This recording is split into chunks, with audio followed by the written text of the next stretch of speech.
তিনটা মসজিদে সালাত পড়লে স্পেশাল ভার্চুর কথা আছে, এর বাইরে আর অন্য মসজিদের বিশেষ কোনো ফজিলত নাই, বাকি সব মসজিদ সমান। এক হচ্ছে মসজিদুল হারাম, 1 রাকাতে 1 লক্ষ রাকাত। 2 নম্বর মসজিদে নববী, 1 রাকাতে 1000 রাকাতের সওয়াব। আর একটা দুর্বল বর্ণনায় 50,000 রাকাতের সওয়াব।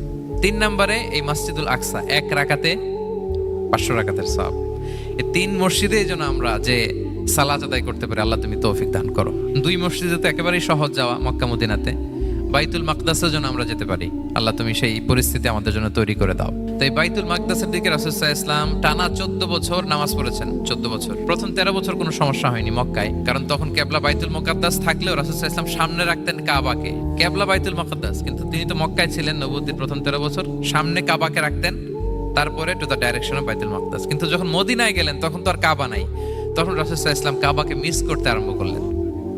আর প্রায় আল্লাহর কাছে কামনা করতেন, আমার বংশের গোড়া ইব্রাহিম আলাইহিস সালামের রুট যেখানে, আমার জন্মস্থান, সেই কাবার দিকে যদি আবার কিবলাটা ফিরিয়ে দেয়া হতো। কদ নারা তাকাল্লুবা ওয়াজহিকা ফিস সামা ফালানুওয়াল্লিয়ান্নাকা কিবলাতান তারদাহা।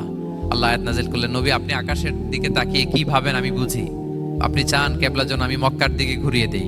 আল্লাহ তাআলা ঘুরিয়ে দিলেন। আল্লাহ বলেন, ফাওয়াল্লি ওয়াজহাকা শাতরাল মসজিদিল হারাম, এখন থেকে মসজিদুল হারামের দিকে আপনি টু দ্য ডাইরেকশন অফ কিবলা নামাজ পড়বেন। কিবলা চেঞ্জ হয়ে গেল। তো মদিনায় যে 16-17 মাস আর মক্কায় 13 বছর, মোট 14 বছর আল্লাহর হাবিব সাল্লাল্লাহু আলাইহি ওয়াসাল্লাম এই মসজিদুল আকসার দিকেই হয়েই তিনি নামাজ পড়েছেন। এটা আমাদের আগের কিবলা ছিল।